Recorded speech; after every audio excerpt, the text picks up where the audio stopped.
Today I'm going to show you how to alter a men's suit jacket. I'm going to be lengthening the sleeves of the jacket by 1¼ inches. So let's just get right to it, and I'll show you the method that I'm using to do it all by hand. Thanks. Okay, so getting right to it, what we have here is a jacket, a men's suit jacket that right now measures 22 inches, okay? And what we are going to do is add on 1¼ inch to that. So as I disassemble this jacket, I'm going to take careful note of where these buttons are. I'm going to write down the measurement of how far the first button is from the edge of the cuff. I'm going to write down where that button is in relation to the edge of the V material. I call this the V. This whole entire unit is called the Placket, evidently. And this is the hardest alteration to do to a men's suit jacket. I only learned that after doing it and then going to YouTube and saying, how does everybody else do this on a professional level? And it turns out that when I self-taught myself to do these, I was doing it correctly. I was like, wow. So measurement number 1, how far it is from the edge, how far it is from the edge on that inside V, and then third measurement is how far apart each button is. I also like, when I reassemble the jacket, I like to have the correct orientation for the buttons. These buttons, they look like they have little anchors. I don't know if I can get it to focus here. But they look like they have little anchors on them. And so I want them all to be situated the same way. Then I'm also going to measure how deep the V goes, which is to here, okay? So those are the measurements I'll be taking as I'm taking this apart. I'll keep track of also how far this material is from the inside of the cuff, so how far down that lining goes. So I'm going to get out my seam ripper. I like to use a Clover seam ripper. It's nice and sharp, so it's not going to be doing any damage to the material. First 2 measurements I'm going to take before I proceed any further is I'm going to measure how far this cuff is folded over by. So that measurement, I use my seam gauge. Right now that is about 1 5/8 inches or 4.6 centimeters. So since centimeters is more exact, I'm going to go with the centimeters. 4.6 centimeters cuff folded over. Okay. And I'll just write down, so that's roughly 1 3/4 inches.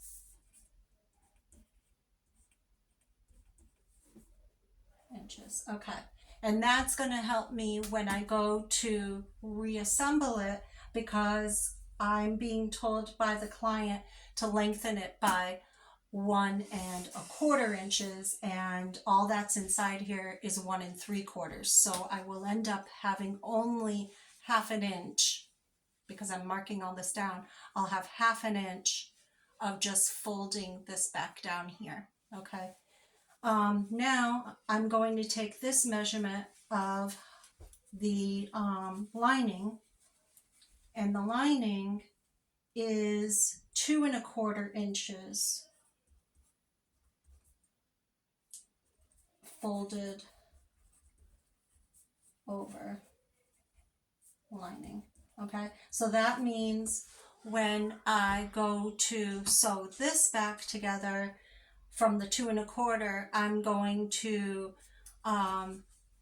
fold it in at that adjusted number, which would be 1 3/4. Okay, so that's why I'm marking all these things down. This next measurement is a little bit tricky in discerning where to start to measure, but I'll do my best to show you. Is this V that is right in here, and it starts right where the flatness, the seam stops, is right where I'm going to start measuring. So you can see it's flat right there, and then you can see that there's the folding under of the material. So from that point is where I'm going to start measuring, and that is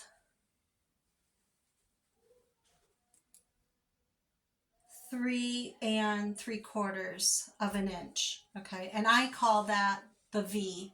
I don't know what the technical name is. So I'm going to write that measurement down of 3 3/4 of an inches. And if I wanted to do it in centimeters, it's 9.6 centimeters. I popped out all my stitches of my lining. Okay, I haven't yet taken out my tacked stitch that is in here on the inside. Okay, that's still in there, which I will pop that out. But I'm right about at the point of taking off this first button. And what I do for this is I take my measurement from the edge of the folded over cuff, okay, and I measure right to the base of where the button is sewn on. So not to the edge of the button itself, but to its installation point of right at the base of the button. So let's see, first button is what I write. First button is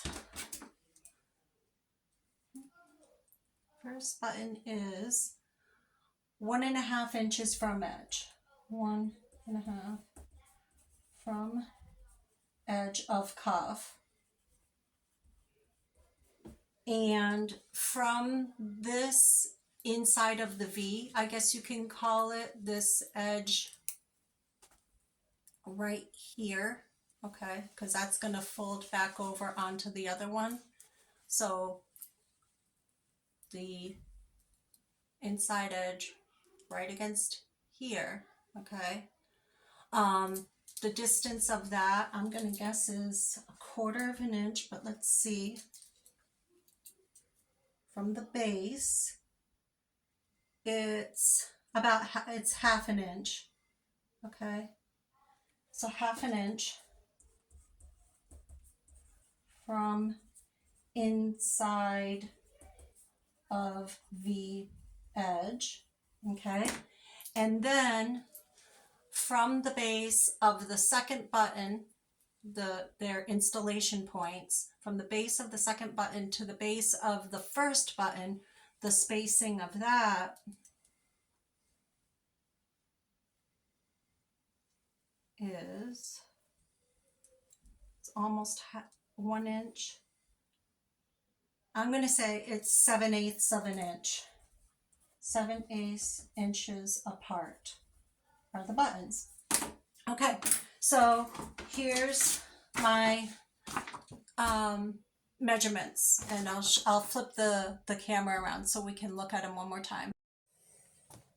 Okay, so here's, you can call it a work order or whatever. So the client wants me to lengthen it by 1.25 inches.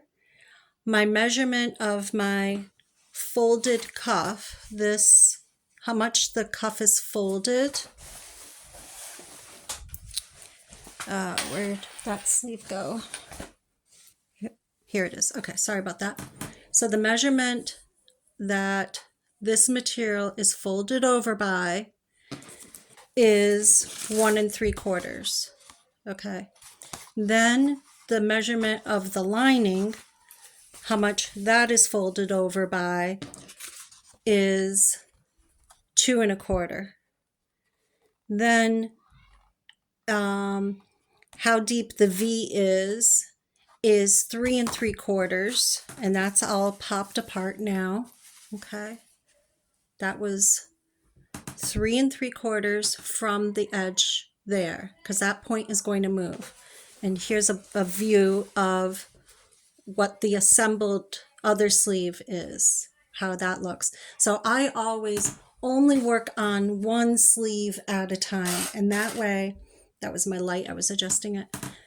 If I ever have to use a reference point, and double check the measurements of something, or double check my measurements of the V, I can refer back to the initial sleeve.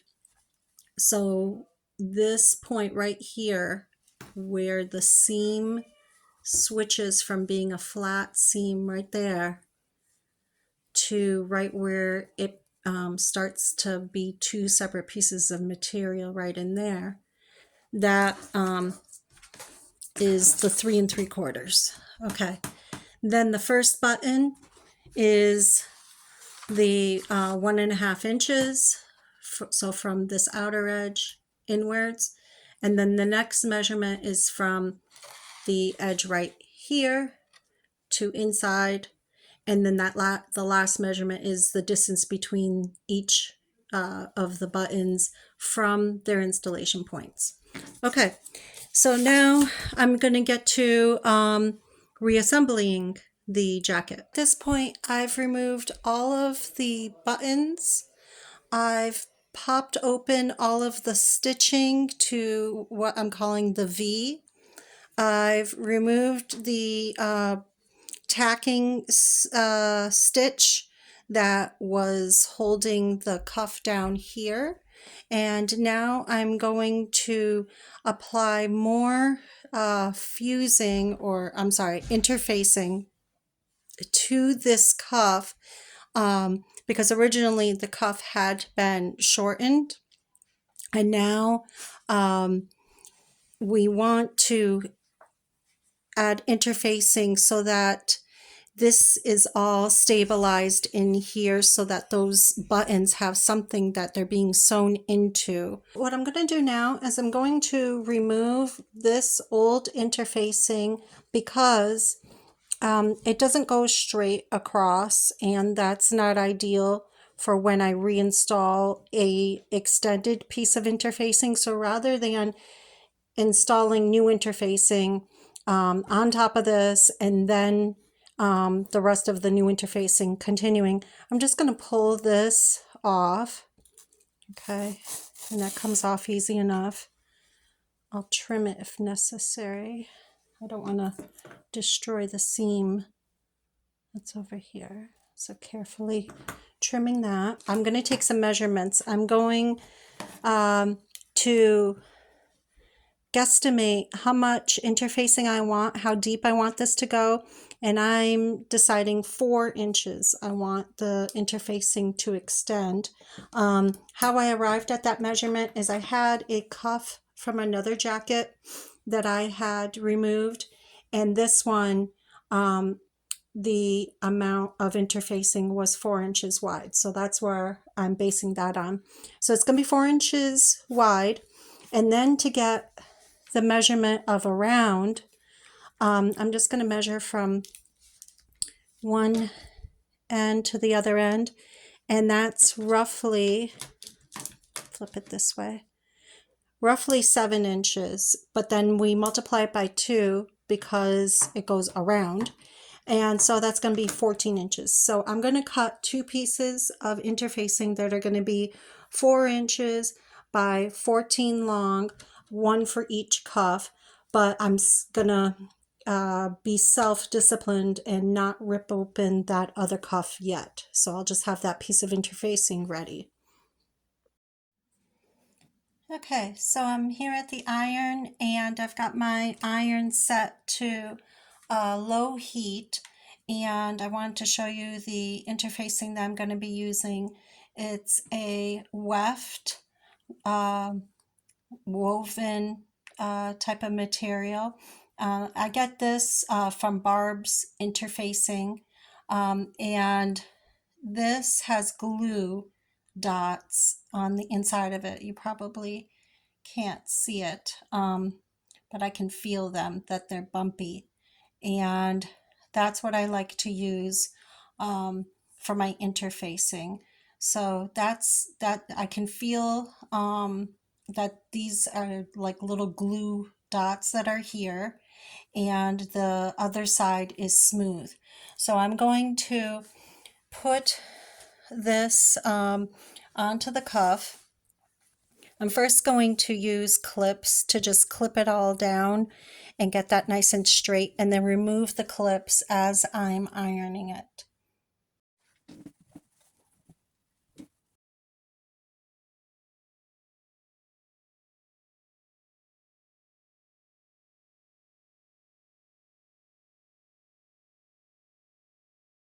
Now I'm going to hit it with the iron.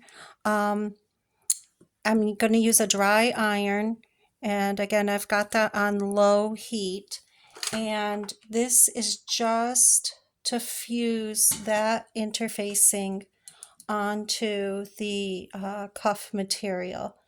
So I'm just going to hold it here for about 10 seconds and then check and see if it got glued on, and it did. So I'm going to work my way around the cuff, just taking my time, making sure that this is getting fused on. So I'm just going to continue going all the way around here, making sure that the interfacing is fused on, and just taking my time.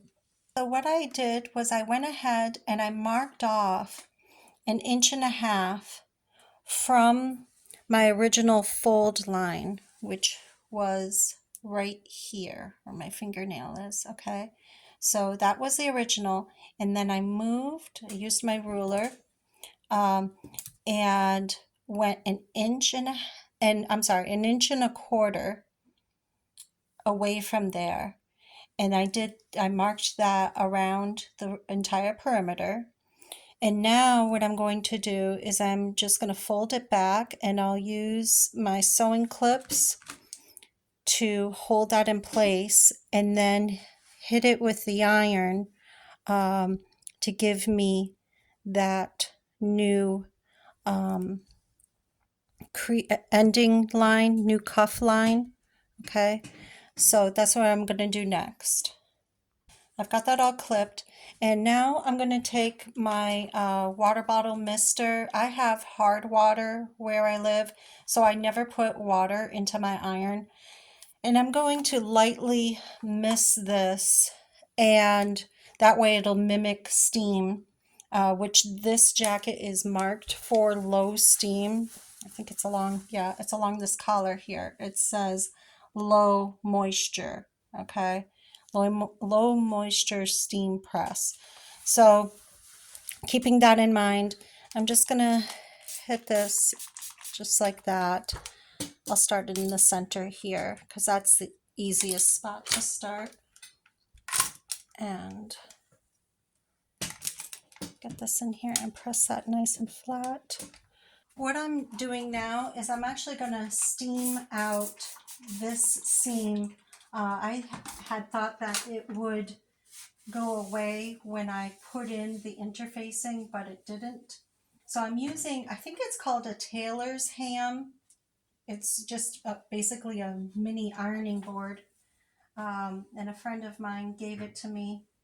So this is one of the few times that I've used it so far. Okay, that looks good. Okay, so that erased that first cuff crease. I'm just trying to be very careful because I don't want to damage the material. Don't want to scorch it. So I'm putting the iron on here for as little time as possible just to get that crease out. I don't want to leave a scorch mark on there and ruin the jacket. And then just one more spot here.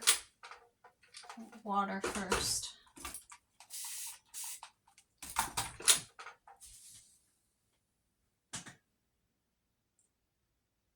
I'm just pressing it. I'm not like swooshing it around. But again, just keeping it for a short time. Okay, so now that this is all in place, the hardest part of this whole project is recreating the V. But now that I've creased this down, what I know I want to do, I always double check this, even if I think I'm certain, is I'm going to fold this material along where the buttons are going to go. I fold that in to create the new V. Okay, and I'll show you what I mean. But this, so I'm telling this to myself as well, is the buttons go along where the pinky is for each sleeve, and I'm going to fold in the material to create the V. So I'll show you what that looks like. So my new V needs to be, I need to look at my measurement sheet. My new V needs to be 3¼ inches from this cuff. Okay, so I need to mark that with my chalk pencil, 3¼ inches from the cuff.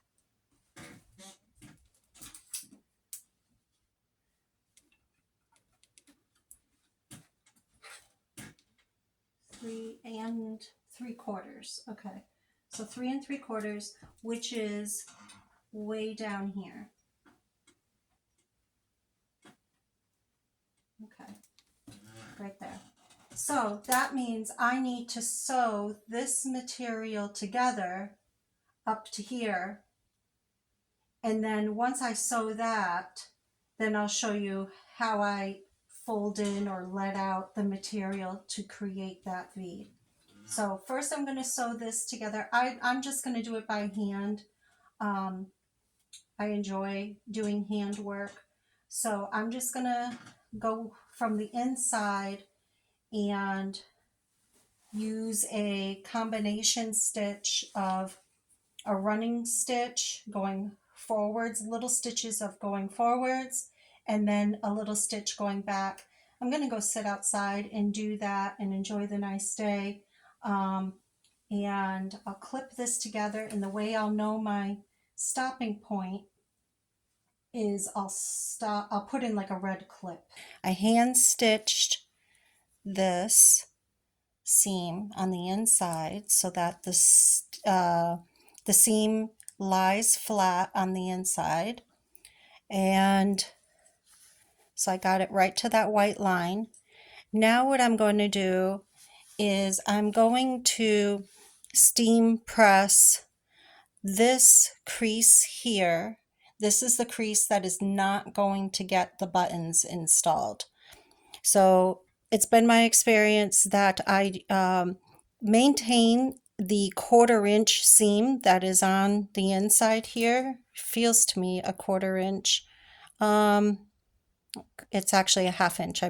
So I was incorrect. So 1/2 inch seam, and we want to fold that in and then fold the top over it. So we had previously done this and gone all around and gotten that nice and crisp. Now what we actually need to do is undo it just at this edge, fold it in by that 1/2 inch, maintaining the original seam. So you're folding in here first and then this second. I'm going to put this on here, spray it a bit.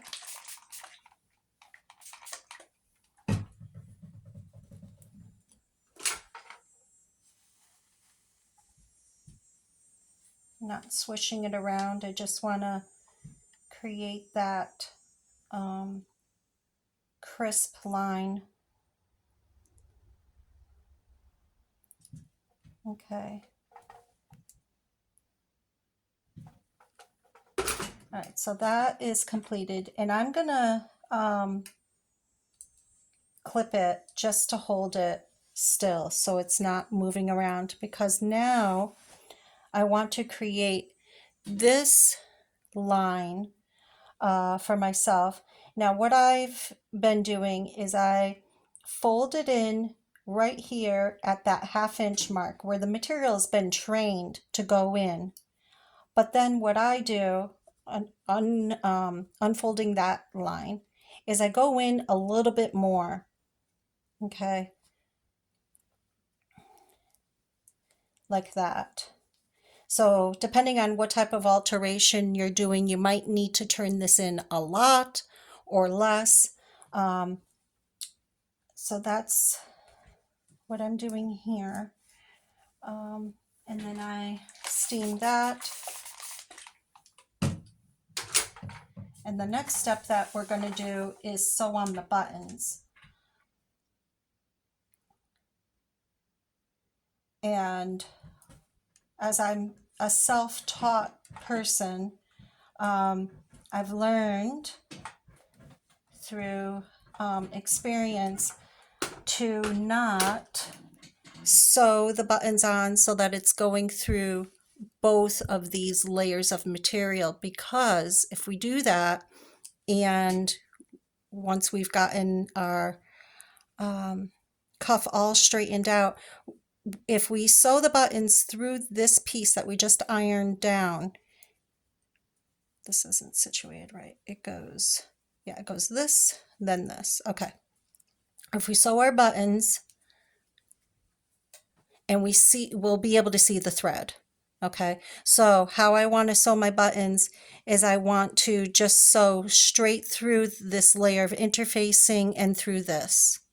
Now, I don't like that this isn't crisp, but it's going to flop around for a little while till I get the buttons on. I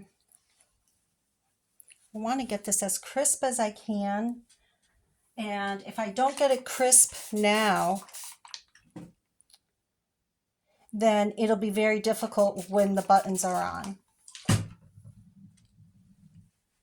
So I really want to get this one. This is like the flagship of the jacket, you know, on that cuff.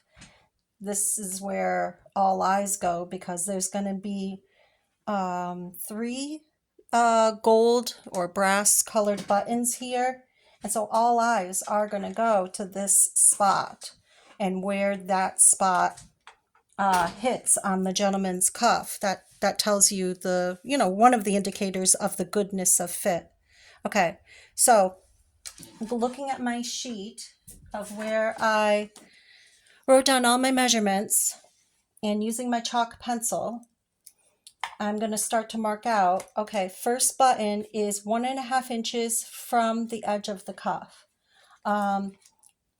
So that puts me 1.5 inches. This is where the first button's going to be.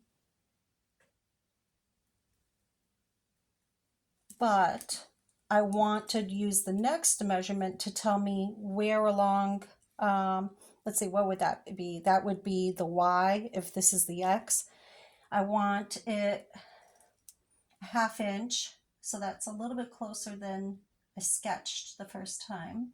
I didn't think that the buttons were in the right place when they got reinstalled on that jacket, because somebody had done an alteration on it. So I'm putting it at 5/8 of an inch, just a 1/4 further out. So that's point number 1 is right there. So here's that. Now the next one, I'm actually going to lightly draw. I want to keep each one 1/2 inch from this edge, or I said the 5/8. I kicked it out a 5/8. Okay. So that's putting me along this axis or line right here. That's my 5/8. So the next one is going to be 7/8 from that. So this will be 0.2. That's 0.1, 0.2.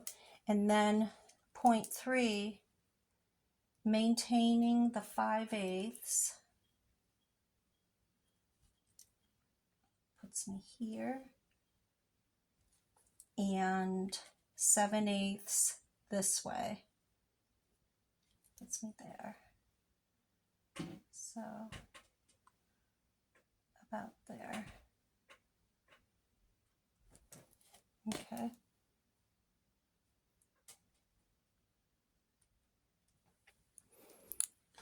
Each button has a little anchor or eagle with there's a crown up there and some sort of anchor looking arrows down there. So I want each button to be situated along this line of the jacket. I want each button so that it is like this, so that the eagle is parallel, I guess, to the inside edge of this V. So when I install those, that's what I'm going to be very mindful of. So I'm going to go back outside, sew those, and as I sew them, I am going to let this flap come out. So I'm only sewing just through one layer of material. That's done. Now I need to create or recreate the V. What I'm going to first do is get this stabilized because it's just moving all over the place. So I'm going to do a combination stitch and get this all tacked down. I've gone and stabilized this side here, trying to stay. What I do is I tried to stay as much as possible to the area closest to being down, I guess. And I was also concerned about it fraying more. So ideally, I wanted to be as away from this top edge as possible, but sewing along the top of this material and making tiny, tiny stitches so that they didn't show through at the top. And then I did 2 stitches right here to just stabilize that. And now I'm going to sew this with 2 or 3 stitches so that that stays in place. What I'm going to do now is I'm going to pin the material together, the cuffs, and what I like to do, I'll just insert this pin and then show you. What I like to do is have it overlap by, that's 1/2 inch here. Okay, so I start with that, and then I insert a pin right at the top of the V, and then I go ahead and I maneuver the material so that it's as flat as possible. And this is all so that we can do this by hand. I don't like using this. I haven't attempted to use the sewing machine for this, and I don't know if I would bother. I want to catch that. Okay, so that's how I do this. And then you can choose to sew from the underside for this bit, but we don't want the stitches to show through on the top. And so I like to stitch from the top. So when I do thread my needle and I've knotted it off, I actually like to start here on the inside and then push my needle through and then be sewing from the top perspective, and taking tiny, tiny little stitches so that nothing shows. So I'll be back after I do that. At this point, I have gone ahead and I've done all of my stitches, and I can't see them. Maybe I can see that one right there. But it's all completed, and ideally there would have been more material in here so that we wouldn't see this fraying. So I'm going to show you real quick how I'm going to take care of that. It's the same stitching method that I did to create this V. And so I'm going to thread up a needle. It's just a single bit of thread.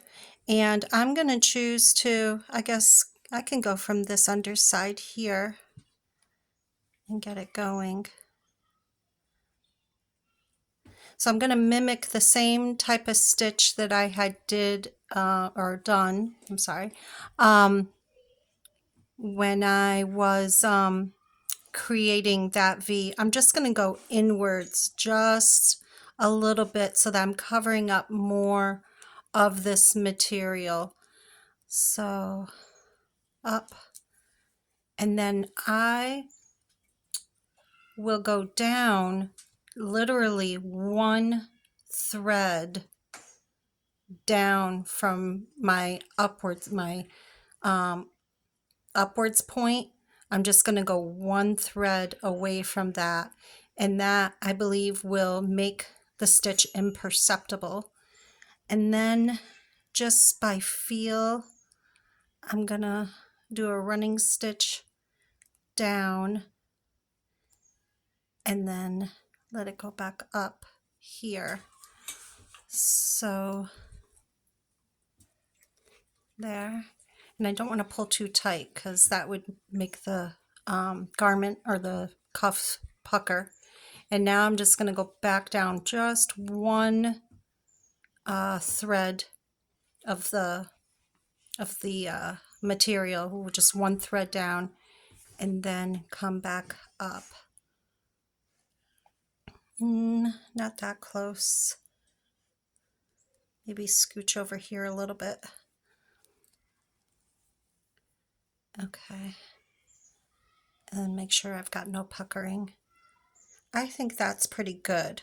So I'm pretty happy with that. And I like that this has a nice crisp edge to it. So I'm very happy with how this is. Now I'll start working on the lining. I'm going to test out and see if this friction pen will erase on this lining fabric. I want to make sure of that before I start marking it. So let's see here. I'm doing it right on the edge because that won't be seen. That'll be turned in on the work. And yep, so that erases nicely. So that's good. I have gone ahead and I ironed this nice and flat.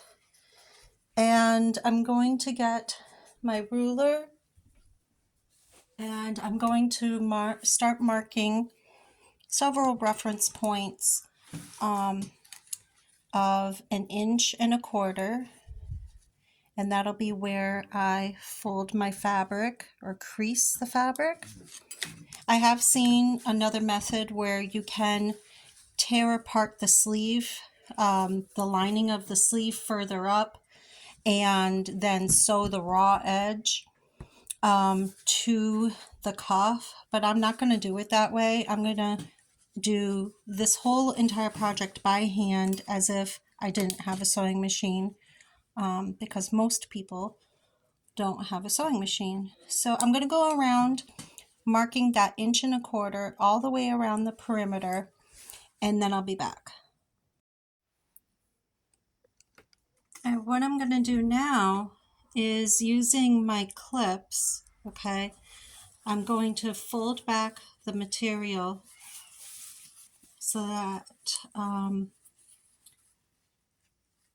it's folded along the line here that I've drawn, and I'm going to do that all the way around. So I could do all the clips, or I could do every other clip, because what I think I'm going to do is hit this with the iron, and that'll create a nice crisp edge.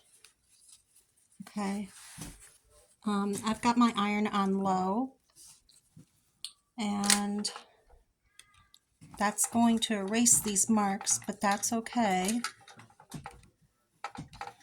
I'll keep my clips on. I'll just shift them around. Okay, so now we've got this all crisply ironed so that I have a recognizable line on my cuff to be sewing with. And what I'm going to do now is, I believe I forgot to write the measurement of how far in my material is supposed to be. So luckily I did not rip apart this sleeve, the other sleeve yet. So I'm going to take a measurement of that.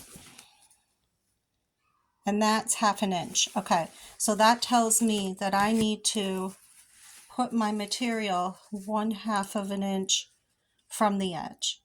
Now before I just start willy-nilly pinning that in place with my sewing pins, I need to make sure that my lining is going down straight in the sleeve, that it's not turned at all.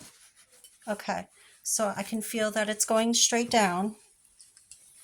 And now that I've got that situated, I'm going to take this seam down here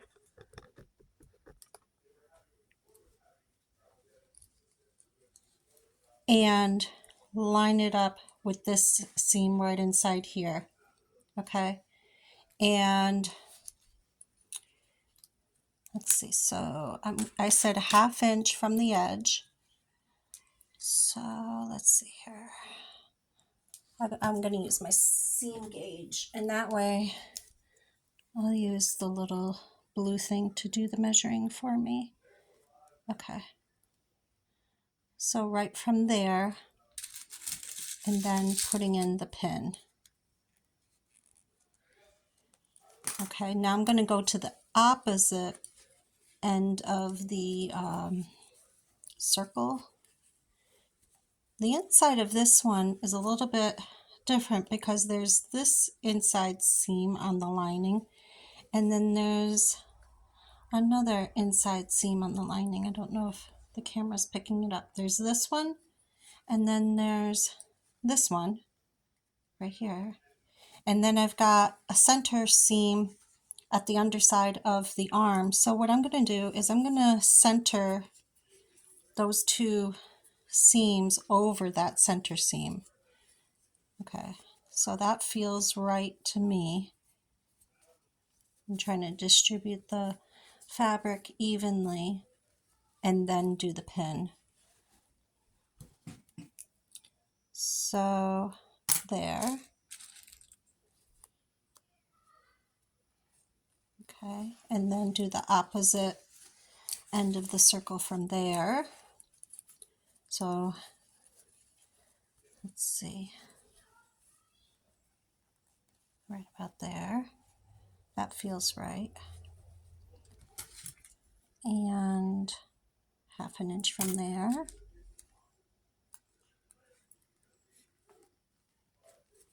Okay.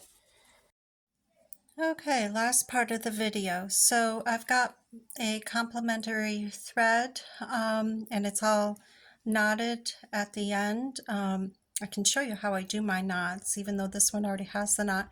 I take my needle and I put the thread, the end of the thread onto the needle, and I wrap it around 2, 3, 4, 5, however many times, and then I slide it off. And when you do your wraps, don't do it tight because they need to go over the needle, and then it does a nice little knot at the end right there. Okay, so how I'm gonna hand stitch this up is I'm gonna put my knot behind the lining, insert that in, and take out that pin. And now that I'm holding it with my middle finger and my thumb, not letting that fabric shift around, I'm going to do a tiny stitch and go through the blue material, but not through to the front. And I'm doing like a running stitch right now. Okay, and I'm feeling to make sure that I don't let that needle go through to the front, but it did catch the inside of the cuff material. And now I'm going to do a little back stitch, tiny little back stitch. and then do a forward stitch again. So this is, I believe, called a combination stitch, because you're going forwards and then you're going backwards. So I'm doing a forwards. That's a little bit too close to the top there of the fabric. I don't want it to pucker. Okay, that looks pretty good. And there we go. And I don't want this to pucker. And then I do a tiny little back stitch and then do another forward one at the same time. So this actually goes quite quickly as long as I'm accurate with where I'm putting that lining. Okay, so that doesn't go through. So before I pull my needle through, I'm always checking to make sure that my needle hasn't gone through the front. And now I'm ready to take out the second pin. I just want to make sure I'm pinching the material before it shifts. And I do a tiny little back stitch and then go forwards. And so I'm going to continue to do this all the way around the cuff. Unfortunately, I accidentally lost the clip that would be showing you the completed jacket and walking you through that. But I do have several photos of the jacket before I gave it to the customer. So I will walk you through what the jacket looked like. So here in this photo, you can see that the buttons were all installed in the orientation that I had wanted them to be, with those arrows underneath the eagle. Each of them is all lined up correctly.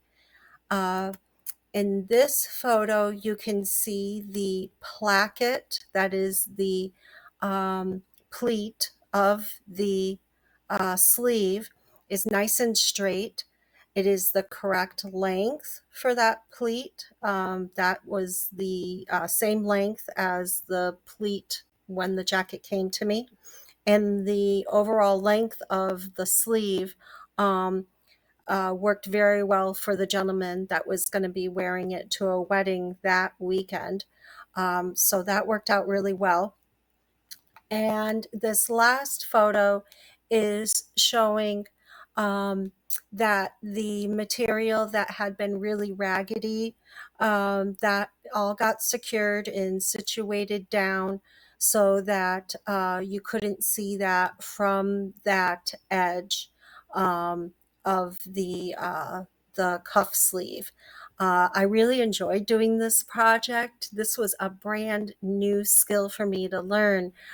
This customer came to me with 4 suit jackets and said, Steph, just go at it. I'm sure you can learn how to do it. You're smart enough. And I was like, wow, okay. And I resisted the urge to look on YouTube. I just wanted to figure it out on my own, which I did. And yeah, it was really neat to go through learning how to do it. And then afterwards, I went to YouTube and went and saw that my technique was correct, especially doing it by hand. I haven't found any other YouTube video that shows how to do this by hand. So thank you. Thank you for watching this video and joining me on this adventure. I enjoy having you. And thank you for those that have subscribed. And if you haven't subscribed yet, please do. It would really help me out in getting to reach my goal of being monetized. That would really be a neat thing. So please do subscribe, turn on that notification bell, and I will see you next time. Bye-bye.